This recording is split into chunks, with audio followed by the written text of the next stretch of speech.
करुणामयी माँ परम प्रभु Shri Arvind divine grace पाठचक्र मुख्य संचालिका आम समस्त श्रद्धार आस्था प्रिय बापा आज कार्यक्रम को जीवंत भाव जो मैंने आगक नहीं राजकिशोर भाई एवं ऐश्वर्य आपा एवं ममता आपा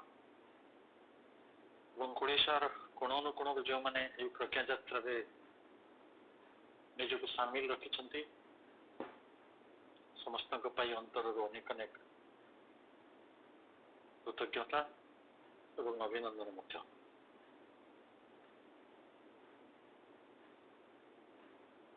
मां करुणार आमे दिव्य जीवन पथिक हो सारी एवं आमे समस्ते यथार्थ सत आध्यात्मिक जीवन जहाँ को आम ट्रू लिविंग बोली कहूचे आग्रह कर बोधे यहाँ गोटे बड़ उपलब्धि से समस्त को अभिनंदन। परम प्रभु कहते जे आम भितर एवं विश्व एवं विश्वातीत अवस्था एक शुद्ध चिन्मय सत्ता प्योर स्पिरिट से निजर परम मुक्ति को प्रकाशित करने को चाहती अर्थात एठारे परमात्मा परात्पर परमेश्वर चिन्मय सत्ता भाव उपस्थित रही उभय सत एवं असत्रे सूक्ष्म भाव और सत्रे स्थूल भाव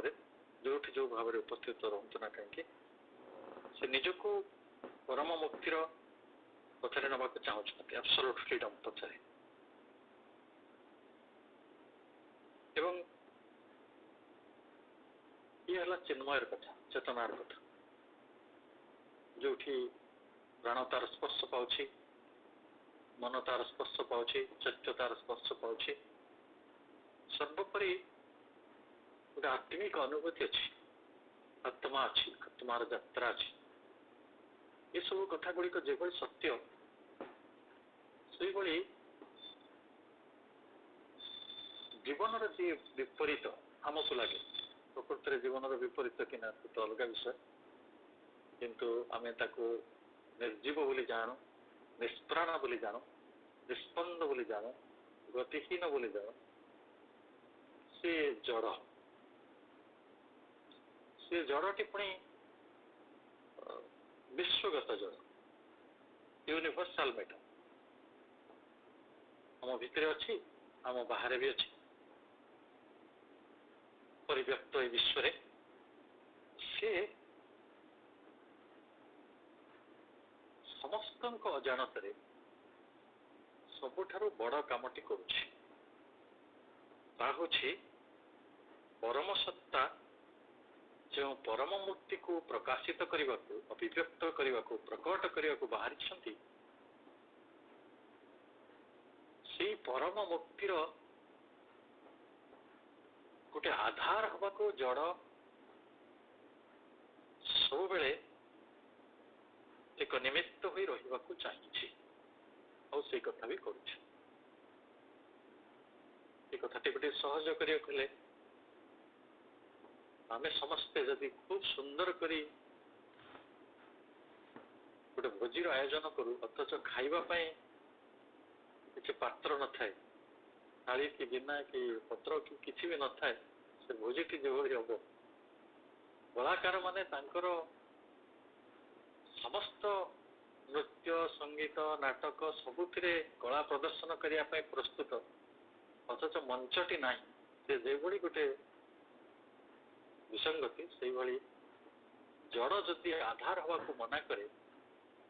और चिन्मय जदि मुक्तिर पथ खोजा चाहू थाए ये गोटे बड़ विसंगति जेहेतु मनीष तार प्रज्ञा यात्रा तार जो विज्ञान यात्रा तार दर्शन यात्रा आज अधा बाटर अच्छी पूर्णता प्राप्त है ना अपूर्णतार संबल नहीं से जो बंचुची से जड़र यही साधनाटी को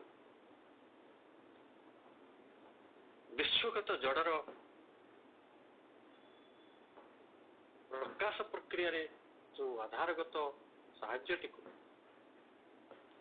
तार जो निमित्त हो से चाहूँगी से कौन कर अनेक समय बुझी पारना जानी पारना ये कथाटी को मुझे स्पष्ट करने चाहूँगी मुझे समय आगु गोटे पाठचक्र जड़े भाई कहले जे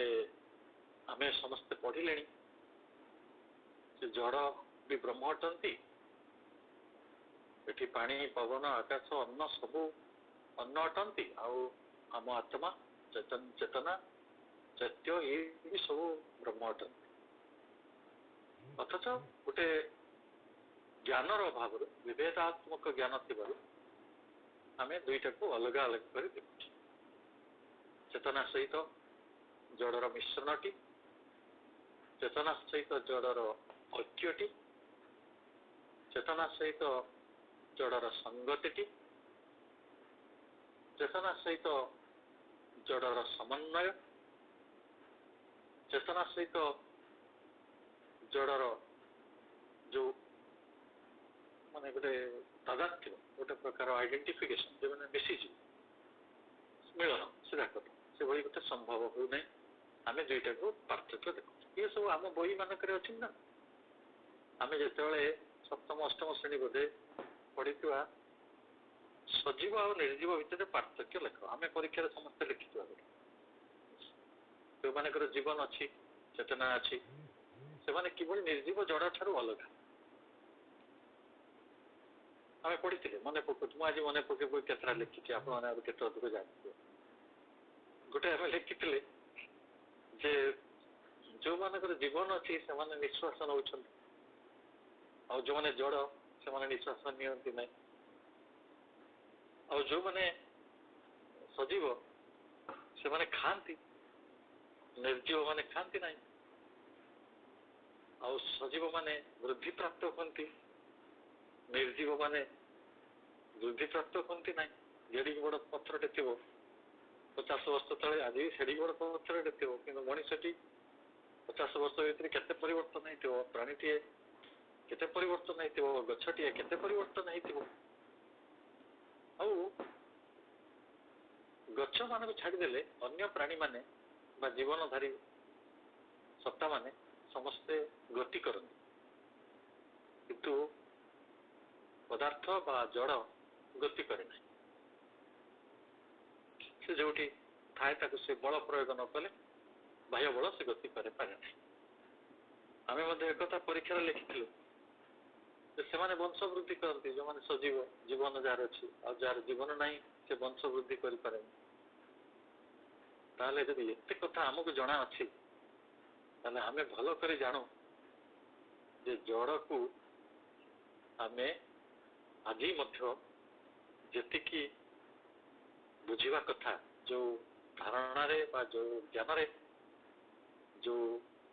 चिंता रे बा जो बुद्धि रे आम बुझा कथा से बाटर आम बुझीपार अच्छा कहतु आम निश्वास नौ सजीव बढ़िया कथा जोटा जड़ नहीं पारती ना खूब सुंदर कथा तार बड़ कथा कि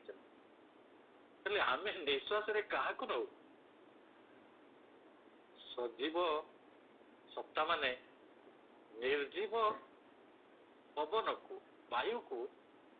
निश्वास रे ग्रहण करती कारण ता छड़ा से सजीव मानकर सचेत मानकर आउ किछि चारा नहीं आउ जो माने विज्ञान रो अति बड़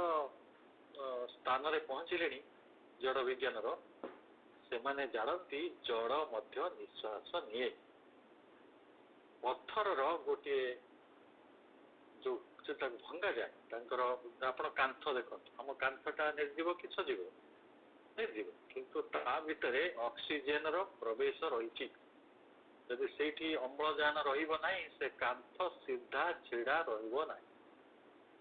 ଏ ପାହାଡ଼ ପର୍ବତ ସବୁ ଛିଡ଼ା ହେଇଛି ସେମାନେ ସବୁ ଅମ୍ଳଜାନ ଯୋଗୁଁ ଛିଡ଼ା ହେଇଛନ୍ତି ଇଏ ହଉଛି ସୂକ୍ଷ୍ମ ଜ୍ଞାନ ସୂକ୍ଷ୍ମ ବିଜ୍ଞାନ ତେବେ ଏଇ ଜ୍ଞାନ ହେଲେ ଆପଣଙ୍କୁ ଲାଗୁଥିବ ଏଇଗୁଡ଼ା ସବୁ ତତ୍ତ୍ୱ ହେଲା କି ଦର୍ଶନ ହେଲା କି ଆଉ ଏଇଗୁଡ଼ାକ ଏଇ ଜ୍ଞାନଟା ତ ଆମେ ତ ମା ଡାକିଦେବା ଆମର ତ ଛୋଟିଆ ବହିଟିଏ ପଢ଼ିଦେବା ଏତେ ଗଭୀରତା ଭିତରୁ କାହିଁକି ଯିବା ଯଦି ଆମେ ସେଇ କଥା ବୁଝିବା ତାହେଲେ ଆଜି ଯୋଉ ପବନକୁ ଆମେ ପ୍ରଦୂଷିତ କରୁଛୁ ପାଣିକୁ ନଷ୍ଟ କରୁଛୁ କେତେ ବାଟରେ ଆମେ ସମସ୍ତେ ଆମେ ବି ଆପଣ ଭାବନ୍ତୁନି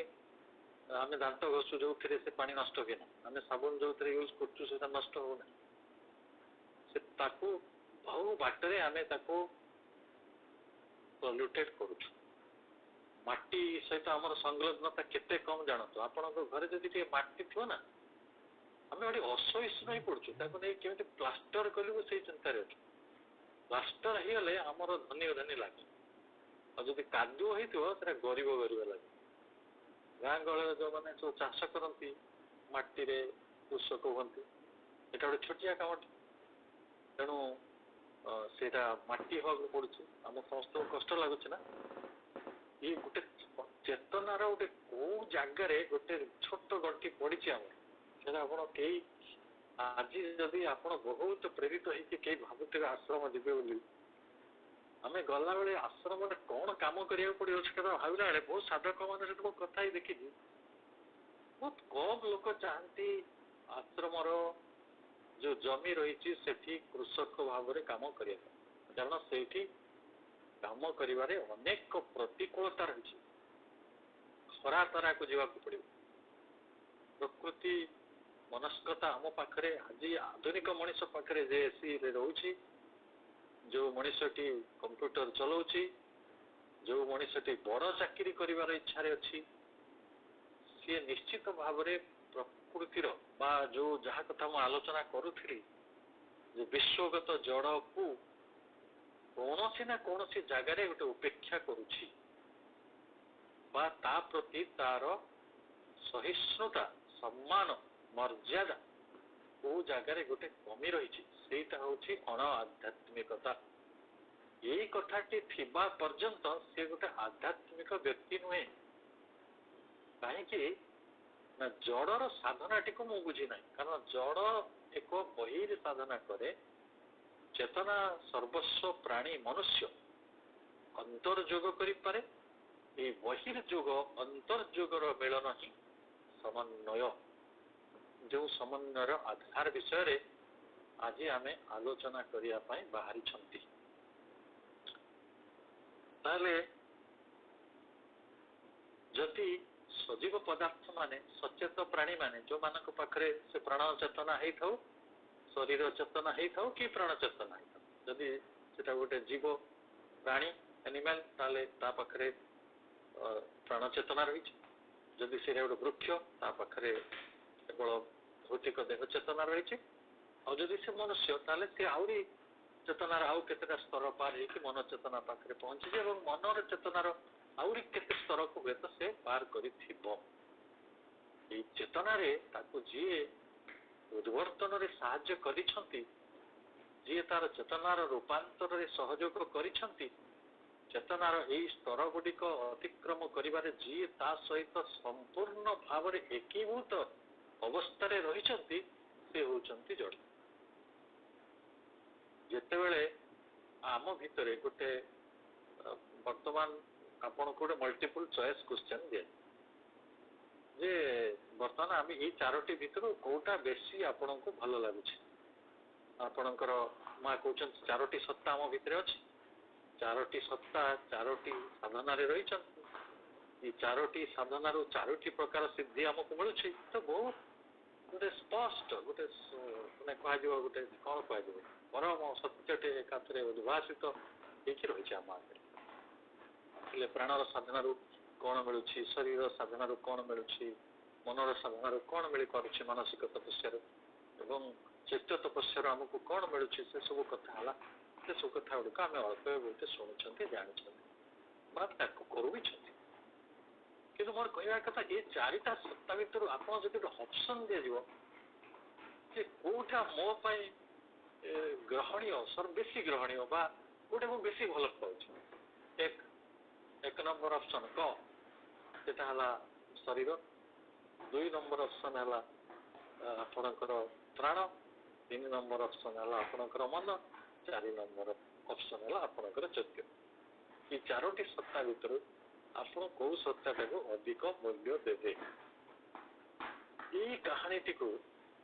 जो माने शरीर चेतना था सेमती मनुष्य अवश्य अच्छा किए मना कर केवल निज खाइबा पिंधिबा रहिबा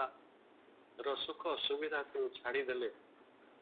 अन्य जीवन विषय अन्य प्राण विषय अन्य प्राणी मान विषय पृथ्वी विषय जगत विषय विश्व संपर्क भगवान संपर्क सत्य संपर्क दर्शन संपर्क विज्ञान संपर्क मुंड खेलवा बेल ना से सकाल संज पर्यंत शोवा पर्यंत निज घर निज बिछना निजर घर द्वार चाष बास खाइबा पीवा रहा हाट बजार पिला छुआ स्कूल कॉलेज चाकरी तारी भर सीमाबद्ध आदि आउ टे आगे मनीष चली जो मैंने प्राणी मानकर चिंता सब थाए आउ 5-6टा हूँ एड हो मन चेतनार स्थिर आउ गोटे प्रकार मन जो आस बहुत प्रकार विपद भी नहीं आम पाक आस प्रेमटी जमी नहीं आस घृणाटा भी से भाया आणुच माने करुणाटी जमी आणुच क्रोधटा भी सेमती आणु तार अपोजिट अनुराग जमी आणुच विद्वेष सेमती आणु तार द्वैतता भितर से प्रवेश कर प्रेम आने मात्रे मात्सर्यटी सांगरे आण ईर्षाटी आण गोटे जो बृहत्तर दिग को जीव पाखे गोटे तीव्रता अवश्य था तेणु ये जो डायमेट्रिक अपोजिट भितर मनर जो गति अच्छी से अलग प्रसन्न आम से मोर कहवार कथा ये गोटे कहानी आम छोट बड़े शुणी पढ़ी भी परीक्षा भी दे गोटे बुढ़ा लोकर 4टी बहु थे से बो मान भर क्या माने घर दायित्व देवे से विषय बुढ़ा मन है से गोटे परीक्षा कराया चाहे बो मान पाख डाकिले से कौन प्रकृति में चेतनागत अग्रगति कौन से विषय परीक्षा करने गोटे प्रश्न पचरा से प्रश्न कौन ना ये ऋतु मान मध्य कौ ऋतु सब भल जन को कहला ग्रीष्मटा भल कि शीतटा जड़े कहले मत शीत ऋतु भल लगे जड़े कहले मत ग्रीष्म ऋतु भल लगे आ जड़े मत कहले मत वर्षा ऋतु भल लगे आ समस्ते समस्त कारण भी देते शीत ऋतुर भी कौन शीत ऋतु भल लगे अवश्य गोड़ी पड़ो तार समाधान हो निआ पाखे बस ना इलेक्ट्रिक हीटर लगे दो बढ़िया खाया पत्र मिले चारिआडे भल फल बढ़िया थाए आ कम टेम्परेचर थी आम समस्ते बण भोजी को से समय जाऊ आई समय आम समस्ते बहु आहार विहार ऋतु सहीटा सब समय बाहर को जावा बुलाबुली करवा खुशी करवा पर्यटन सब से समय होता वर्षा ऋतुर तार माधुर्य अलग तपस्यार समय चाषर समय पर्वपर्वाणी समय आदि आम ग्रीष्म ऋतु देखा तार गोटे सुंदरता दिग रही बहु मान निज निज पर्सपेक्टिव निज निज दृष्टिकोण को लगे गोटे गोटे ऋतु को बाछि ना सान बोटी कहला मत सब ऋतु भल लगे भल ताले जदि आप कहानी पढ़ी थे आप मन पड़ा मत 4टा देख दरकार शरीर भी दरकार मत प्राण भी दरकार मत मन भी दरकार मत चैत्य भी दरकार कारण ये 4 जन कई क्या छाड़ी प्रगति पथरे जाई पारिबे नहीं जदि आपण पाखे चिद्गतता नहीं स्पिरिट नहीं आत्मा नहीं चैत्य नहीं अंतरात्मा नहीं ताहले आमे अन्य प्राणी मानक भली जोठी थिले सेठी अटकी जाइथान्ते जदिओ आमर दुखर समस्यार जातनार परिमाण कम था अच्छा देखो गोटे मनीष हेले केते जातना कह गोटे छेली हेले किसी कष्ट अच्छे गोटे कष्ट से बढ़िया खाया पीवा देवे खूब भल जत्न ने जमी तेलिया खासीटी हे ଆଉ ବହୁତ ଓଜନର ହବ ଆଉ ଶେଷରେ ତାକୁ ବିକିଦେବେ। ଆଉ ଯୋଉ ହଣା ଖାଇବାଟା ସେତିକି ହଉଛି କଷ୍ଟ। ହଣା ଖାଇସାରିଲା ପରେ ସେ ଟୁକୁରା ଟୁକୁରା ହବ, ତାକୁ ଲୋକେ ହାଣ୍ଡିରେ ରାନ୍ଧିକି ଖାଇବେ, ସେ ଅଲଗା ଅଛି। ମୁଁ ସେତେବେଳେ ସେ ଜାଣିପାରିବେ ଜଳ ହେଇଥିବ। କିନ୍ତୁ ମଣିଷ ପାଇଁ ଡେ ୱାନ୍‌ରୁ ସମସ୍ୟା ଆରମ୍ଭ ହୁଏ। କୃଷ୍ଣ ଜନ୍ମ ହେଲେ ଯେ ସମସ୍ୟାଟା ଆରମ୍ଭ ହେଲା ଜେଲ ଭିତରୁ। ବାପା ମା ବେଡିରେ ଅଛନ୍ତି, ଆଉ ଜେଲର ଦରଜା ଖୋଲି ଯାଉଛି, ଜଣେ ବାପାଙ୍କର ତାଙ୍କର ବେଡି ଖୋଲି ଯାଉଛି, ସେ ନିଦ୍ରିତ ଅବସ୍ଥାରେ ଶୋଇପଡୁଛନ୍ତି କଂସଙ୍କର ସବୁ ପ୍ରହରୀମାନେ। ଯମୁନା ବାଟ ଛାଡୁଛି, ପ୍ରବଳ ବର୍ଷା ହଉଛି, ଗୋଟେ ସାପ ଆସିକି ତାକୁ ଛତା କରିକି ଅଟକଉଛି, ସିଏ ଯାଇକି ନନ୍ଦପୁରରେ ପହଞ୍ଚୁଛନ୍ତି। ଏଇଟା ଗୋଟେ ସିମ୍ବଲିକ ଷ୍ଟୋରି। ମୁଁ ଭାବୁଛି ଡେ ୱାନ୍‌ରୁ ଭେରି ମୋମେଣ୍ଟରୁ ଆମ ଭିତରେ ସମସ୍ୟା ହୁଏ ବୋଲି ଆମେ କାନ୍ଦୁ। ଜନ୍ମ ହେଲା ମାତ୍ରେ ଆମେ ସମସ୍ତେ କାନ୍ଦଣା ଆରମ୍ଭ କରିଛୁ। ମୁଁ ପ୍ରସଙ୍ଗ କ୍ରମେ ଗୋଟେ ସାମୁଏଲ ବେକେଟଙ୍କର ଗୋଟେ ବିଶ୍ୱ ପ୍ରସିଦ୍ଧ ନାଟକର କଥା କହିବାକୁ ଚାହେଁ। ସେଇ ନାଟକଟିର ନାଁ ଥିଲା ଦି କ୍ରାଏ। ଯେତେବେଳେ ସେ ନାଟକଟି ଚାଲୁଥିଲା ହଲ୍ ଗୁଡ଼ିକ ଭରି ଯାଉଥିଲା ଆଉ ଟିକଟ ମିଳୁନଥିଲା। ତ ଆପଣଙ୍କୁ ଆଶ୍ଚର୍ଯ୍ୟ ହବ ଶୁଣିକି ଯେ ସେଇ ନାଟକର ଅବଧି ଥିଲା ମାତ୍ର 30 ସେକେଣ୍ଡ। ଆଚ୍ଛା କୁହନ୍ତୁ ତ 30 ସେକେଣ୍ଡର ଗୋଟେ ନାଟକକୁ ଦେଖିବା ପାଇଁ ମଣିଷ ମାନେ କି ପାଗଳାମି ଦେଖାଉଥିଲେ, କେତେ ଉଚ୍ଚା ଦାମରେ ଟିକଟ କରୁଥିଲେ, ଆଉ କେତେ ସମୟ ଧରି ଘରୁ ବାହାରିକି ଯାଉଥିଲେ, ସେଇଠି 30 ସେକେଣ୍ଡ ବସିଥିବେ କି ନାହିଁ ପୁଣି ଉଠିକି ଘରକୁ ଆସୁଥିଲେ। କି ଅଦ୍ଭୁତ ନାଟକ। ସେ ନାଟକରେ ଏଇଆ ହିଁ ପ୍ରଦର୍ଶିତ ହଉଥିଲା, ଗୋଟେ ପିଲାଟିଏ ଜନ୍ମ ହଉଛି, ଗୋଟେ କୁଆଁ କୁଆଁ ଶୋଉଛି, ତାପରେ ଆମେ ଛୋଟବେଳେ ଯେମିତି କାନ୍ଦୁ ସେମିତି ଗୋଟେ କାନ୍ଦ ଶୋଉଛି 2-3 ସେକେଣ୍ଡ, ଆଉ 2-3 ସେକେଣ୍ଡରେ ଆମେ ଯୁବକ ହେଲା ବେଳେ ଯୋଉ କାନ୍ଦ ସେଭଳି ଶୋଉଛି, ଗୋଟେ ପ୍ରୌଢ଼ ହେଲା ବେଳେ ମଣିଷର କାନ୍ଦଣା ସବୁ ଅଲଗା ଅଲଗା, ଆଉ ଯେତେବେଳେ ସେ ବୃଦ୍ଧ ଲୋକ ସେ କାନ୍ଦୁଛି ସିଏ ଗୋଟେ ସାଇଲେଣ୍ଟ କ୍ରାଏ, ଆଉ ଶେଷରେ ଲୋକଟି ମରିଗଲା ପରେ ଗୋଟେ ବାକି ଲୋକ ଗୋଟେ କାନ୍ଦଣା ପକାଉଛନ୍ତି। ସେତିକି ହଉଛି ନାଟକ। ପ୍ରକୃତରେ ଆମ ଜୀବନକୁ ଯେ ଦେଖିବା, ଆମକୁ ମନ ତ ଗିଫ୍ଟ ଭାବେ ଦିଆଗଲା ଉତ୍ତରଣ ପଥରେ ଆମକୁ ନେଇଯିବା ପାଇଁ, କିନ୍ତୁ ଯେହେତୁ ଆମର ସେଇ ଜ୍ଞାନଟି ତାକୁ ବ୍ୟବହାର କରିବାର ଯୋଉ ଜ୍ଞାନଟିର ଅଭାବ କାରଣରୁ ମନ କଣ କଲା ନା ସେ ପ୍ରାଣକୁ ଆଉ ଶରୀରକୁ ତାଙ୍କର ଦାସଦାସୀ କରି ରଖିଲା ଏବଂ ମନ ସେମାନଙ୍କର ସହଯୋଗରେ, ଯେହେତୁ ପ୍ରାଣ ଓ ଶରୀର ଉଭୟ ମନକୁ ସାହାଯ୍ୟ କରନ୍ତି, ଆଧାର ହେଇକି ରହିଛନ୍ତି, ତାକୁ ସପୋର୍ଟ ଦଉଛନ୍ତି, ତାକୁ ତାର ବେଷ୍ଟ ହେଇଛନ୍ତି ଯେ ତୁ କାମ କର, ଆମେ ତୋ ପଛରେ ଅଛୁ। ତୋତେ ନିଶ୍ୱାସ ଦରକାର, ଜଳ କହୁଛି ମୁଁ ରାଜି। ତୋତେ ଜଳ ଦରକାର, ଜଳ କହୁଛି ମୁଁ ରାଜି, ଜଳ କହୁଛି ମୁଁ ରାଜି। ତୋତେ ଅନ୍ନ ଦରକାର, ଜଳ କହୁଛି ମୁଁ ରାଜି। ତୋତେ ଶକ୍ତି ଦରକାର, ଜଳ କହୁଛି ମୁଁ ରାଜି। ସବୁଥିରେ ଶରୀର ତାକୁ ସାଥ ଦଉଛି। ଶରୀର କିଛି କମ ସୁଖ ଦଉନାହିଁ। ଜିଭ ତା ପାଇଁ ସ୍ୱାଦ ଦଉଛି, କର୍ଣ୍ଣ ତା ପାଇଁ ଶବ୍ଦ ଦ୍ୱାରା ଆୟୋଜନ କରିଛି। ଏ ବିଶ୍ୱରୁ ସେ ଆଧାର କରିକି ସବୁ ଶବ୍ଦକୁ ଆଣୁଛି। ଚକ୍ଷୁ ତା ପାଇଁ ଦୃଶ୍ୟର ବ୍ୟବସ୍ଥା କରିଛି, ତ୍ୱଚା ତା ପାଇଁ ସ୍ପର୍ଶର ଆୟୋଜନ କରିଛି। ଆଚ୍ଛା, ଏତେ ଚମତ୍କାର ଆୟୋଜନ ଆମ ଶରୀର କରିଛି, ଆମକୁ ଏତେ ସହଯୋଗ କରୁଛି, ଆମର ଆଧାର ହେଇକି ରହିଛି, ଆମ ଜୀବନ ନାଟକର ମଞ୍ଚ ହେଇକି ରହିଛି, ଆମର ସୁନ୍ଦର ପୋଷାକ ହେଇକି ରହିଛି, ଆମ ଶାଶ୍ୱତତାର ମନ୍ଦିର ହେଇକି ରହିଛି, ଅଥଚ ଯେତେବେଳେ ଦରକାର ପଡୁଛି ଆମେ ତାରି ବିରୁଦ୍ଧରେ ଯାଉଛୁ। ମତେ ଅତି ଫ୍ରଷ୍ଟ୍ରେସନ କାରଣରୁ ଯଦି ଆତ୍ମହତ୍ୟା କରିବାକୁ ପଡେ, ମୁଁ କାହାକୁ ମାରିବି?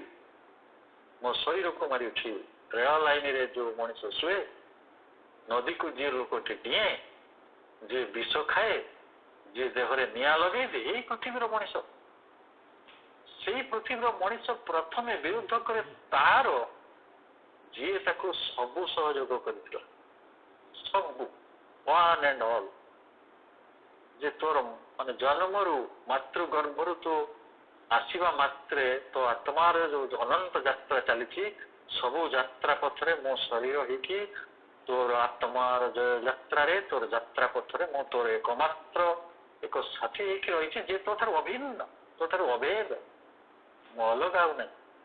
କେବେ ଚାଲି ଯାଉଛି କେବେ ଆସୁନି, ମନ ତ କେବେ ଚାଲିଯାଏ କେବେ ଆସେ, ପ୍ରାଣ ଚେତନା ବି କେତେବେଳେ ଚାଲିଯାଏ ପୁଣି କେତେବେଳେ ଆସେ। ଆପଣ ଉଚ୍ଚା ହେଇଗଲେ ମାନେ କୋମାକୁ ଚାଲିଗଲେ ସେ ଚେତନା ବେଶୀ କାମ କରୁ, କିନ୍ତୁ ଜଣେ ଯିଏ ଆଦୌ ଛାଡିକି ଯାଉନି ସେ ହଉଛି ଶରୀର। ଅଥଚ ଯେତେବେଳେ ସେ ଶରୀର ଆସେଟ ବଦଳରେ ଲାଇବିଲିଟି ହେବା ଆରମ୍ଭ କରେ, କାନକୁ ଶୁଭେ ନାହିଁ, ଦାନ୍ତ ଖସି ପଡେ, ଆଖିକୁ ଦେଖା ହୁଏ ନାହିଁ, ଜ୍ୱର ଆସିଯାଏ, ସେତେବେଳେ ଆମେ ସବୁଠାରୁ ବେଶୀ ଶତ୍ରୁତା କରୁ, ବେଶୀ ଅଭିମାନ କରୁ, ବେଶୀ ଚିନ୍ତାରେ ପଡୁ ଶରୀରକୁ ନେଇକି।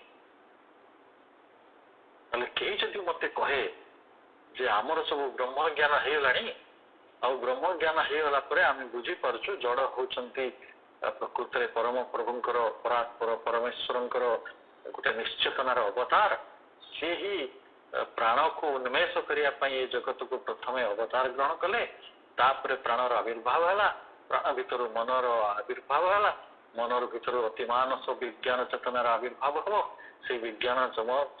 ଆନନ୍ଦମୟ ଚେତନାରେ ଆମକୁ ନେଇକି ପହଞ୍ଚେଇବ। ଇଏ ତ ତତ୍ତ୍ୱ ହେଇଗଲା, ଚମତ୍କାର ତତ୍ତ୍ୱ, ସତ୍ୟ, ସତ୍ୟ ମଧ୍ୟ ନିର୍ଭୁଲ ଅଟେ। କିନ୍ତୁ ସମସ୍ୟା ହଉଛି ଯୋଉମାନେ ଅଛନ୍ତି ବା ଯୋଉମାନେ ପରେ ଅତିଥି ହେଇକି ଆସୁଛନ୍ତି, ଜଡ ଥିଲା ତା ଭିତରୁ ସମ୍ଭାବନା ହେଇକି ଆସିଲା ପ୍ରାଣ, ତାର ସମ୍ଭାବନା ଭିତରୁ, ତାର ସଂଗୁପ୍ତ ପୋଟେନ୍ସି ଭିତରୁ, ପୁଣି ପ୍ରାଣ ଭିତରୁ ମନର ଉଦ୍ଭବ ହେଲା। ହେଲେ ଏ ତିନି ଜଣ ତ ବର୍ତ୍ତମାନ ଜଣେ ଥିଲା, ତିନି ଜଣ ଆସିଗଲେ, ଆତ୍ମାର କିଛି ଖବର ମିଳୁନି, ସେ ତ ଏକାଥରେ ଅଦୃଶ୍ୟ ଆବଷ୍ଟ୍ରାକ୍ଟ ହେଇକି ରହିଛି। ଆତ୍ମାର ଖବର ଆମକୁ ବହୁତ ଲୋକଙ୍କୁ ଜଣା ନାହିଁ, ସେ କୋଉଠି ରହେ, କଣ ଖାଏ, କେମିତି ବଞ୍ଚେ, ଆତ୍ମା କଥା ଛାଡି ଯାଉଛି। ଆମ ଘରେ ଦୃଶ୍ୟମାନ ତିନି ଜଣ ଅଛନ୍ତି, ଅତିଥି ଅଛନ୍ତି, ଅଦୃଶ୍ୟମାନ ଜଣେ ଅତିଥି ଅଛନ୍ତି, ସେ ଆତ୍ମା। ତେଣୁ ଅଦୃଶ୍ୟ ବିଷୟରେ ଆମର ବେଶୀ କିଛି ଜ୍ଞାନ ବି ନାହିଁ, ଆମେ ଚେଷ୍ଟା କରୁଛୁ ଜାଣିବାକୁ, କିନ୍ତୁ କେବେ ସେଟା ହାତକୁ ଆସୁଛି କେବେ ଆସୁନି, ଯଦି ବି ଆସୁଛି ସେଟା ଶବ୍ଦଗତ, ସେଟା ଅନୁଭବଗତ ହେଇକି ଆସୁନାହିଁ। ଯୋଉମାନେ ଅନୁଭବଗତ ସେମାନଙ୍କୁ ଆମେ କୋଟି କୋଟି ପ୍ରଣାମ କରୁଛୁ, ସବୁଦିନ ସକାଳୁ ଉଠିକି ସେଇମାନଙ୍କୁ ପ୍ରଣାମ କରୁଛୁ ଯୋଉମାନେ ସେ ଅଦୃଶ୍ୟ ଅରୂପ ଆତ୍ମାର ସନ୍ଧାନ ପାଇଛନ୍ତି। ହେଲେ ଆମ ଘରେ ଯୋଉ ତିନି ଜଣ ରୁହନ୍ତି, ଆମ ସତ୍ତାର, ଆମ ପ୍ରାଣ, ଆମ ମନ, ଆମ ଶରୀର, ସେଇ ତିନି ଜଣଙ୍କ ଭିତରେ କିଛି ସମନ୍ୱୟ ଅଛି କି? ଏକ ଜରୁରୀ ପ୍ରଶ୍ନ। ଏହି ପ୍ରଶ୍ନଟିକୁ ଶ୍ରୀ ଅରବିନ୍ଦ ତାଙ୍କର ଅନେକ ପ୍ରବନ୍ଧ ଲାଇଫ ଡିଭାଇନର ବହୁ ପ୍ରବନ୍ଧରେ ପଚାରିଛନ୍ତି। ଏହି ସମନ୍ୱୟ ହାରମୋନିର କଥା, ଏହି ରିକନସିଲିଏସନର କଥା ସବୁ ଜାଗାରେ ସେ କହିଛନ୍ତି। ତ ସେ କହୁଛନ୍ତି ଏଇଟା ହିଁ ଯୋଗର ମୂଳ ସିଦ୍ଧାନ୍ତ ଗୁଡ଼ିକର ସବୁଠାରୁ ଏକ ଗୁରୁତ୍ୱପୂର୍ଣ୍ଣ ସିଦ୍ଧାନ୍ତ। ଏବଂ ମାଙ୍କର କଥାଟି ଆପଣଙ୍କୁ ମନେ ପକେଇବେ, ଏ ଉତ୍ତର ଆପଣ ବହୁବାର ଶୁଣିଥିବେ। ଆପଣ ଯଦି ପଚାରିବେ ମତେ ବହୁତ ରୋଗ ହଉଛି, ମୋର ଶାରୀରିକ କଷ୍ଟ ବହୁତ, ଆଉ ମୋର ମାନସିକ କଷ୍ଟ ମଧ୍ୟ କିଛି କମ ନୁହେଁ। ଆଚ୍ଛା କୁହନ୍ତୁ ତ ଜଗତରେ କୋଉ ଲୋକ ଅଛି ତାର ଶାରୀରିକ କଷ୍ଟ ନାହିଁ, ଆଉ ଏମିତି କୋଉ ଲୋକ ଅଛି ଯାହାର ମାନସିକ କଷ୍ଟ ନାହିଁ? ସେଇଠି ଅଛି କି? ସେଇଟା ତ ସାଧନାର ମୂଳ କଥା ଯେ ସେଇଟା ସ୍ପୋର, ସେଇଟା ହିଁ ପ୍ରୋତ୍ସାହନ ଯୋଗାଉଛି ଆପଣ ଗୋଟେ କ୍ଲିଷ୍ଟ ମୁକ୍ତ, ଦୁଃଖ ମୁକ୍ତ, ବେଦନା ମୁକ୍ତ ଆନନ୍ଦର ରାଜ୍ୟକୁ ଯିବାକୁ। ସେଟା ସ୍ପୋର, ସେଟା ଅଲଗା ପ୍ରସଙ୍ଗ, ମୁଁ ସେଠିକି ଯାଏନା। କିନ୍ତୁ ଆଜିର ସମୟରେ ଆମ ଶରୀର ଆମକୁ ଅନେକ ଯେତିକି ସହଯୋଗ କରୁଛି, ଅସହଯୋଗ ବି କିଛି କମ କରୁଛି। ତାପରେ ଆମେ ଦେଖୁଛୁ ଏଇ ଶରୀର ଆଉ କାମ ଦେବନି, ତାପରେ ଆମେ ନିଜେ ଇଚ୍ଛା କରୁଛୁ ଏଇ ମରିଯାଆନ୍ତି, ଏତେ କଷ୍ଟ କଣ? ଆଉ ଏ ଜଗତର ବହୁ କୋଟି ମଣିଷ ଅଛନ୍ତି ଯୋଉମାନେ ମରଣକୁ ଆଜି ମଧ୍ୟ ଚାହୁଁଛନ୍ତି। ତାଙ୍କୁ ଯଦି ପଚାରିବେ ମରଣ କାହିଁକି ଚାହୁଁଛୁ, ନା ଦେଖ ଶରୀର ତ ଆଉ ସାଥ ଦଉନି, ଆଉ ମୁଁ ଆଉ କାହିଁକି ବଞ୍ଚି, ନା ମୁଁ ଘରେ ଖାଇପାରୁଛି, ନା ଭଲିକି ଶୋଇପାରୁଛି, ନା ଭଲିକି ରହିପାରୁଛି, ଯେତେବେଳେ ଦେଖିବା ମତେ କଷ୍ଟ ହଉଛି, ଆଉ ସେ କଷ୍ଟ ନା ମୁଁ ଚାଲିପାରୁଛି, ନା ମୁଁ ଦେଖିପାରୁଛି, ନା ମୁଁ ଶୁଣିପାରୁଛି, ତାହେଲେ ମୋର ଜୀବନରେ ଅସ୍ତିତ୍ୱ କଣ? ଏ ପ୍ରଶ୍ନ ଉଠେ। ପୁଣି ଆପଣ ଦେଖିବେ ବହୁ ସମୟରେ ମଣିଷ ପାଖରେ ଯୋଉ ଅସୁସ୍ଥ, ଯୋଉ ମାନସିକ କଷ୍ଟଟି ରହିଛି, ସେଇଟା ପ୍ରାଣର ସମସ୍ୟା, ଆଉ ସେଟା ମନର ସମସ୍ୟା। କିନ୍ତୁ ଏଇ ସମସ୍ୟା ଭିତରେ ଆମେ ସମସ୍ତେ ପ୍ରବେଶ କରୁ। ମୁଁ ଏ କଥାଟି କହିବାର ଗୋଟେ ଉଦାହରଣ ବି ଦେବାକୁ ଚାହେଁ। ମୋ ମନରେ ସେ କଥାଟି କେତେ ଦିନ ହେଲା ଉଠୁଛି। ଏଇ ଲକଡାଉନ ପିରିୟଡରେ ଆପଣମାନେ ବି से भीतर थे मुझे भल सिनेमा देखी जमी आश्रम शनिवार सिनेमा देखा जाए माँ तो से मना भी करना मुझे देवदास सिनेमा देखी पुराणा दिलीप राय ये जो दिलीप कुमार मरीजा पर मुझे देवदास पुराणा जोटा नुआ नुहे मुझे चिंता कली ये गल्पटी प्रकृत में कौन ये गल्पे देवदास प्रति अनेक लोक अनेक प्रकार सहानुभूति रही से गोटे लाइफ ऑफ सफरिंग थिला जीवन में से जनकर विच्छेद को सही पारे ना और से विच्छेद कारण जीवन नष्ट होगा और से शेष जे जहाँ भल पाते घर आगे पड़ी मरिया को पड़ा और से जहाँ भल पाते से भी शेष पर्यटन देखी पारानी गोटे बड़ घरे राजप्रसाद कबाट आगे पड़गला सेपटे जो मरिया ये कहानी आप देखिए वेरी फेमस स्टोरी शरद चंद्र मुझे गोटे अलग बाटर बुझुची गोटे बापा माँ थे दीटा पुओ थे गोटे पुओ भारी दायित्ववान थिला अन्य पुओटी बड़ दुष्ट होता पाठ पढ़ाई कलिकता पठे जाए सी कलिकतार पाठर भी मन देला गाँ को आसला कहला मो साई पड़ोसा गोटे झील को भल पाऊँ बाहे सी जमीदार राजी है कौन है झीटी बाहर अन्यत्र रहीगला ये पुओ गला कलिकता जाकि मद पी बहुत खराब संगति भितर रही निजक नष्ट भ्रष्ट कर चलला बापांकर कष्ट देहांत है माँ पड़े तपस्या प्रदान करने भाई भाज मान ये पिलाटी अत्याचारित कला पुणी पैसा नाला पुणी भूल कम कला देह खराब है से कष्टी जो मैंने भल पाती समस्ते चाकर बाकर आरंभ कर भल पाला से झीटी पर्यंत जे गोटे दूसरा परिवार बहु समस्त सफर कले शेष में लोकटे मरीगला ये कहानी टाक आप बुझे जनकर मेंटल सफरिंग दी चारिटा परिवार सुख शांति को संपूर्ण नष्ट करदेला से जदि प्रकृत में मेंटल सफरिंग पर्याय भीतर को जाई न थांते ये कौन एकाथरे अवश्यंभावी था एकाथरे अपरिहार्य था कौन तार किसी उपाय नाला ना जगत में केवल मेंटल सफरिंग विच्छेद केवल सी भोग कर रामचंद्र मर्यादा पुरुषोत्तम जो सीता 12 वर्ष अलग रही सी कौन मेंटल सेपरेशन भोग करना सी कौन से रास्तार गले जो रास्तार ये कहानी नायक चली जाइए किंतु ये जगत में यह ही सत्य ये जगत अनेक लोग डिप्रेशन भर को जाऊँगी जानी बुझी जाऊँ मत लगे पड़े कौन सी बाटे फेरे ना मोर व्यक्तिगत अनुभूति कौच लंग बैक जन डॉक्टर से डॉक्टर जने कौन सी कारण पत्नी सहित झगड़ा आउ पत्नी आत्महत्या करदे सी वाज एजुकेटेड दीटा छोट पिला ससुर घर नहीं पड़े शेष से डॉक्टर ही बिकेम मेड से पागलामी अवस्था से 2 दिन मो पाखे थे मुझे बुझे चेष्टा कली मेंटल सफरिंग भीतर बाहरी आस तमें से दायी हो पार सूचना भीतर को जाई किसी लाभ ना जहाँ घटी जाइए आम परिवर्तन कर पारिबा नहीं किंतु से गोटे सेन माइंड भीतर को फेरिले नहीं सानिटी भीतर को फेरिले नहीं इनसानिटी भीतर को धीरे धीरे प्रवेश करगले तापर से निशाशक्त है कौ अवस्था अच्छे मुझे कहीपर जगत रे ये कहानी किसी अभाव अच्छी कि कहीं घटुच माँ तार उत्तर देते ना माँ कौन कह ना तम शरीर मन प्राण समन्वय संतुलन दरकार संतुलित अवस्था इक्विलिब्रियम रे जदि रहिबो ताले तुमको असुस्थता आसीबो नाही तुमको एते सहजरे व्याधि बा वार्धक्य हैरान करिबो नाही आउ एते सहजरे तमे मानसिक ग्लानि आउ मानसिक असंतोष अतृप्ति असंतोष भीतर को जीव नाही यहाँ तो आम दरकार ना जागतिक जीवन में दरकार साधक जीवन में दरकार तो निश्चय किंतु अति कम रे तो आम एति दरकार करें जो बाड़े कचाड़ी है संसार रे हाथ गोड़ छाटुछु माने एते भव सागर टे पहरुछु तार मूल कारण कौन टिके शांति टिके सुख टिके समता टिके संतोष टिके तृप्ति ये तो तार प्राप्तिर जो उपाय सेटा हूँ मन प्राण शरीर ଗୋଟିଏ ସମନ୍ୱୟ। ସେ ସମନ୍ୱୟ କେତେବେଳେ ଆସିବ? ମନେ କରନ୍ତୁ ଆପଣ ଏକୁଟିଆ ଥିଲେ, ଜଡ଼ ଏକୁଟିଆ ଥିଲେ, ୟୁନିଭର୍ସାଲ ଅବତାର ହେଇକି ଆଉ ଗୋଟେ ଅବତାର ଆସିଗଲେ, ତାରି ଭିତରେ ଉଦ୍ଭବ ହେଲେ ପ୍ରାଣ। ବର୍ତ୍ତମାନ ପ୍ରାଣ ଆଉ ଶରୀର ଭିତରେ ସୌଜନ୍ୟ ରହିଲା ନାହିଁ। ଯେମିତି କୁହାଯାଏ ସେକେଣ୍ଡ ଇଜ ଦ ହେଲ୍, କୈବଲ୍ୟଟା ହଉଛି ସ୍ୱର୍ଗ, ଏକଲାପଣ କେବଳ। If you are alone you are in heaven. କିନ୍ତୁ ସେଟା ସମସ୍ତଙ୍କ ପାଇଁ ସତ୍ୟ ନୁହେଁ। ପୃଥିବୀର ତ ଅନେକ ଲୋକ ଅଛନ୍ତି ଯେଉଁମାନେ ଗୋଟିଏ ରାତି କେତେ ଘଣ୍ଟା ବି ଏକଲା ରହିପାରନ୍ତି ନାହିଁ। ଶ୍ରୀ ଅରବିନ୍ଦ କହିଛନ୍ତି ଯେଉଁମାନେ ଏକଲା ବଞ୍ଚି ପାରନ୍ତି ଦେ ଆର୍ ରିଅଲ ହିରୋଜ। ତାଙ୍କ ପାଇଁ ରିଅଲ ହିରୋର ବର୍ଣ୍ଣନା ସେଇଟା ଅଲଗା ପ୍ରସଙ୍ଗ। କିନ୍ତୁ ସାଇକୋଲୋଜି କହୁଛି ତମେ ଯଦି ଏକଲା ଅଛ ତମେ ସ୍ୱାଧୀନ ଅଛ। ତମେ କାହାରି ସହିତ କିଛି ଆଡଜଷ୍ଟ କରିବା ଦରକାର ନାହିଁ, କାହାରି ସହିତ କିଛି କମ୍ପ୍ରମାଇଜ କରିବା ଦରକାର ନାହିଁ, କାହାରି ସୁଖ ପାଇଁ କିଛି କାମ କରିବାର ନାହିଁ, କାହାରି ଦୁଃଖର କାରଣ ହବାର ନାହିଁ। So you are a free soul, you are a free bird।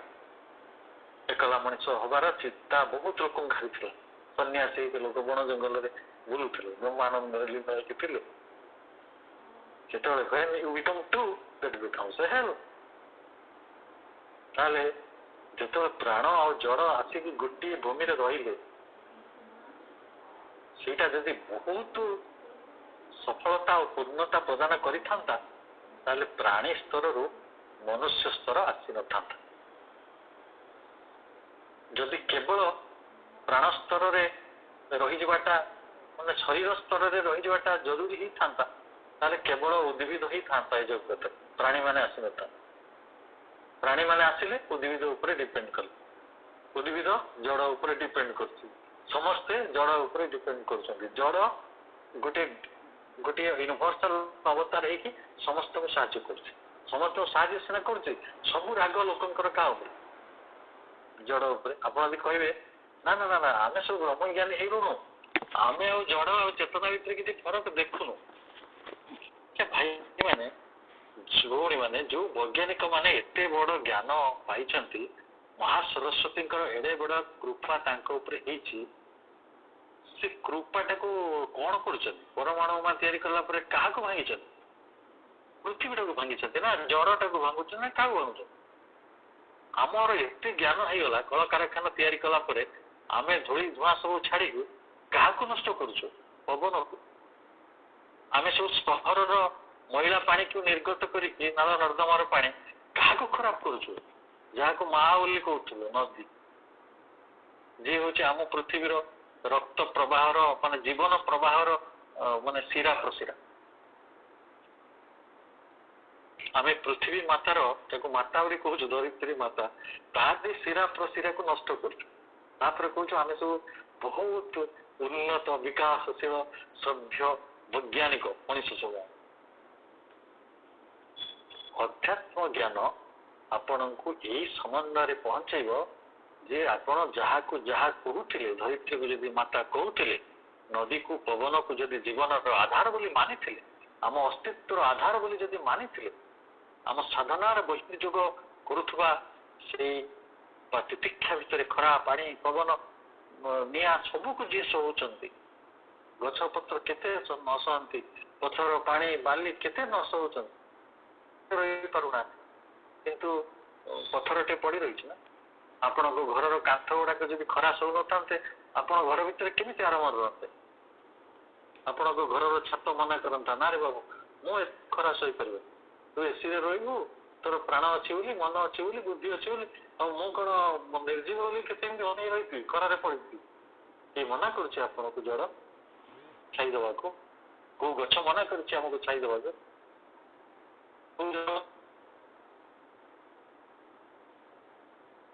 ପ୍ରକୃତରେ ନିଷେଧର ରାସ୍ତାରେ, ପ୍ରକୃତରେ ନାସ୍ତିକର ରାସ୍ତାରେ ମଣିଷ ହିଁ ଅଛି। ମଣିଷ ହିଁ ମନା କରେ, ମଣିଷ ହିଁ ଅସ୍ୱୀକାର କରେ ତାକୁ ଯିଏ ଉପକାର କରୁଛି। ମୁଁ ସେଦିନ କହିଥିଲି ଆପଣମାନଙ୍କୁ, ମନେ ଥିବ, ଯଦି ମଣିଷର ସବୁଠାରୁ ବେଶୀ କୃତଜ୍ଞତା ଏ ଜଗତରେ କାହା ପ୍ରତି ଯିବା ଉଚିତ, ତା ଯିବା ଉଚିତ ଭାତ ହାଣ୍ଡି ଆଉ ତରକାରୀ କଡ଼େଇ, ସେଗୁଡ଼ିକ ନିଆଁରେ ବସି ବସିକି ଆପଣଙ୍କୁ ସ୍ୱାଦ ଦେଉଛନ୍ତି, ଜୀବନ ଦେଉଛନ୍ତି, ଅନ୍ନ ଦେଉଛନ୍ତି। ଯଦି ସେ ନିଆଁ ନ ସହନ୍ତେ ଆମେ କଣ ଆମ ହାତ ପାପୁଲିରେ ଭାତ ରାନ୍ଧନ୍ତି? जड़र ये साधना को बुझा जो संवेदना दरकार शरीर को सम्मान कर शरीर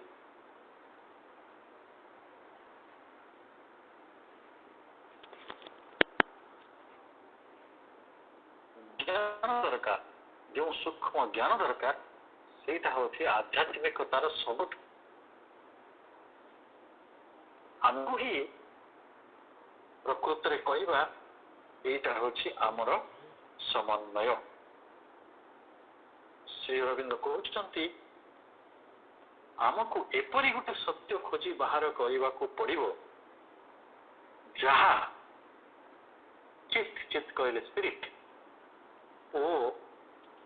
विचार जगत रे थॉट्स सॉरी चित और जड़ रूपी दुई विरोध सत्य मध्य समन्वय साधन करें माने एंटागोनिस्ट आम जो निर्जीव सजीव परीक्षा पढ़ुना से जड़ गोटे अलग चेतना गोटे अलग एम भितर समन्वय नहीं से समन्वयटी विभेद रूप जो भेद अच्छी आम जड़ को अलग कर देखुचु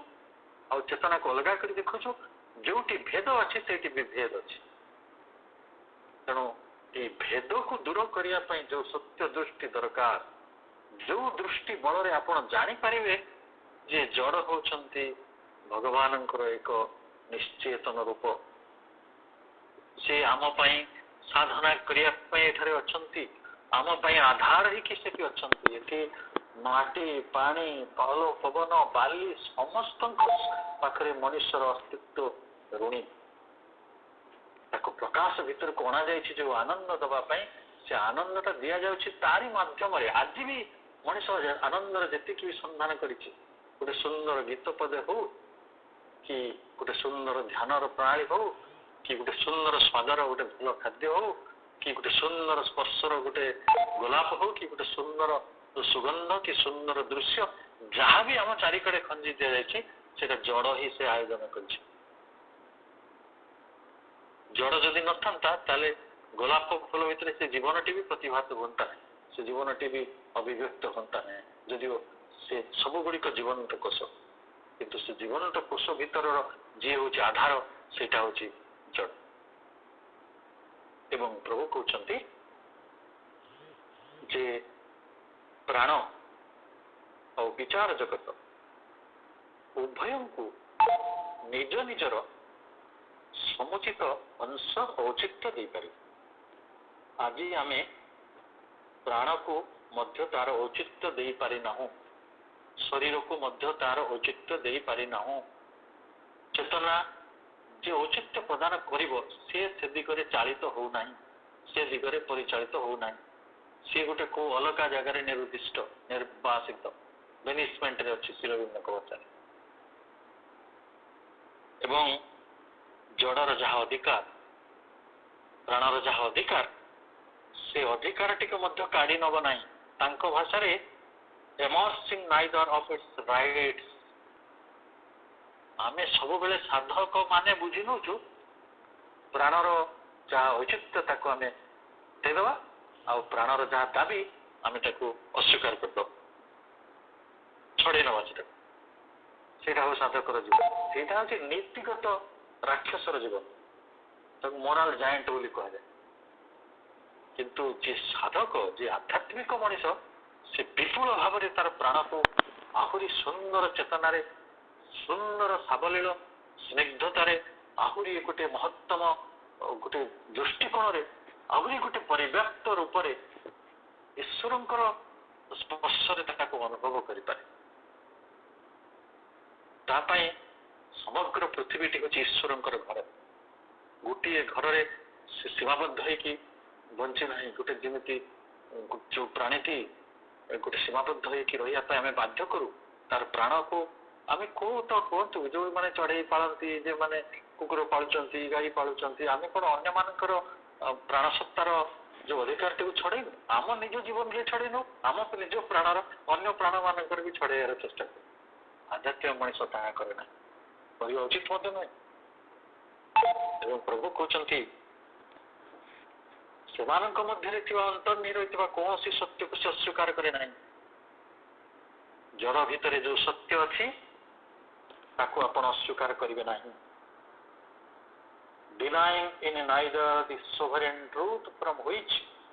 even its errors and even the exclusiveness of its exaggeration draw to constant strength. आमे ध्रुव भाव एवं गोटे निरंतर आमे सेमानक ठारू अवलंबन पाउछु, निरंतर सेमानक ठारू गोटे आधार पाउछु, निरंतर सेमानकर गोटे सहयोग पाउछु, निरंतर सेमानक ठारू शक्ति संग्रह करूछु. अथच सेमानक आमे गोटे औचित्य दे पारुना, सेमानकु आमे ग्रहण करि पारुना, सेमानकु आम चेतना आज मध्य गोटे शत्रु भाव में मानिछि. गोटे समय थिला आपण आज कहवा ठीक अच्छे आज समय बदल केतबेले जेतबेले चेतनार सुवर्ण जुग आसिला जेतबेले प्रभु निज अवतार ग्रहण कले श्री अरविंद नहले तो ये देश रे लोके रथ चक तले मरुथिले मोक्ष मिल जाव, लोके जीभ काटी दउथिले, आखि अंध होइतला बेल्लो मंगल भली. मु जाने नाही माने मानसिक संतुलन को अवस्था से सब थे, किंतु जो माने आध्यात्मिकवादी से माने अवश्य मानसिक संतुलन, प्राणिक संतुलन और शारीरिक संतुलन खाली निज निज जगार नुहे सबु संतुलन को एकात्म करी गोटे सत्य गोटे परम चेतन अवस्थान करेंगे. यहाँ प्रकृत में समन्वय आधार. जो समन्वयटी हम से मो भितर आउ मो पड़ोशी भितर मु मोर बंधु मान भितर मु मोर परिवार वर्ग मान भितर नुहे आधारटी हूँ मो प्राण सहित मो मनर मो मन सहित मो शरीर सौसम्य एवं ताही समन्वय जितेबाला मोर अंतर्जोग मोर अंतर्दृष्टि यही एक समन्वय भितर बंची तिष्ठि रतेबले मोर भीतर जगतटी मोर भीतर जीवनटी जमी थी इनर लाइफटी मोर प्रोजेक्शन जोटा मोर अभिक्षेप जोटा बाहर जीवन जोटा बाहर पृथ्वी जोटा बाहर परिस्थिति सबकि सेमती जदि मु सुखरे अच्छी मत पृथ्वी सुखी लगे, जदि मु दुखरे अच्छी ताले मत दुखी लगे, जदि मु निजे भ्रमरे अच्छी पृथ्वी मत भ्रमित लगे. से निजर अंतर्दृष्टि वही साधना तो प्रकृति महाप्रकृति से कन्स्टांटली करुँच निरंतर कर किंतु मु मोर साधना को एपरी बलशाली करे जहाँफल ये सब किसी सहित एक समन्वय स्थापन कलापर मु मोर जुगर पथरे मोर चेतनार पथरे मोर विवर्तन पथरे परम प्रभुंकर से सौरदीप्त पथरे चल समस्त को अनेक अनेक कृतज्ञता अभिनंदन एवं वंदे मातरम.